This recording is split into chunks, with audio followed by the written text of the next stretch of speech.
about 1967, T&K Farms was formed between my dad Tony and my uncle Kay. And then it went on like that for the next 20 years and then 25 years, and then Kevin and I returned back to the farm after completing college, and then 6 years later Dan came back to the farm, and currently it's the three of us that takes care of the farm now. And Kyle came back 5 years ago, and he's shown a great interest in the farm, and so we're hoping that he'll be the next generation of Miyasakos to run the farm.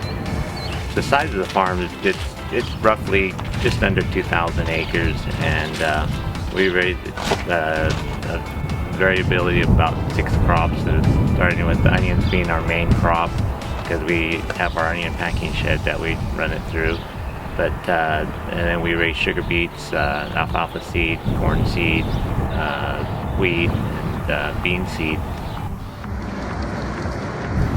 If you had to pick any one of your commodities that you grow that's your favorite, what would it be? I do grow. I like to grow onions. It's just a challenge to grow those every year. It's a different. It's a different ball game. Every year, seems like we start from scratch, and depending on what Mother Nature throws at us, we have to adjust accordingly. My wife and Kevin's wife and my niece, they kind of take care of the office duties, and my cousin Kerry, he actually manages our packing facility for us. T&K Farms, we employ about 16 people, not counting our crews that are in the field. The crews that are in the field, they would probably add another 30 people. So we'll have up to 50 people on the farm, depending on what we're doing at that time, what we spend, whether it's through wages and chemicals, fertilizers, fuel, everything that we spend on the farm.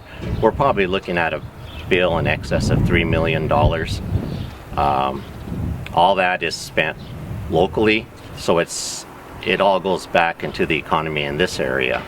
On our packing shed side, we employ up to 50 people during the winter months.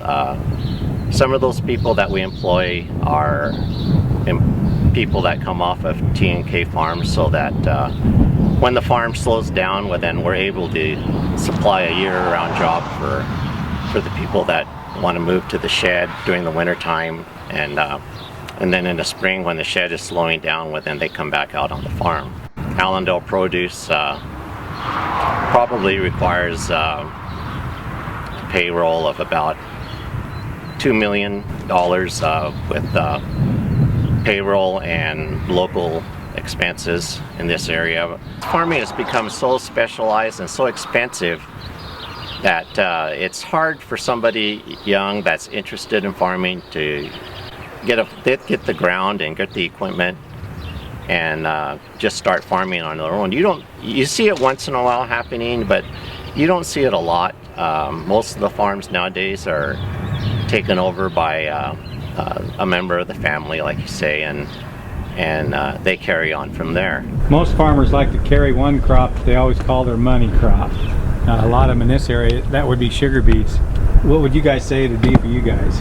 Oh, if we had a good onion year, the onion is definitely our money crop for us.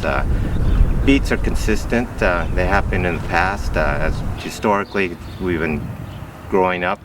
Beets, my father always said beets used to pay the bills. With the depressed market sugar right now, they're not quite as good, but hey, we expect it to come back one day. Every day it's different. You never know what's going to happen. You don't have a commute. You just come out here and put the guys to work, and I love the guys that I'm working with, and it's just a great life. It's a greater life for a family. While my kids were growing up, I got to work with my kids on an everyday basis. you get to know your kids real well. You sit there and talk to them, and it's just an enjoyable job.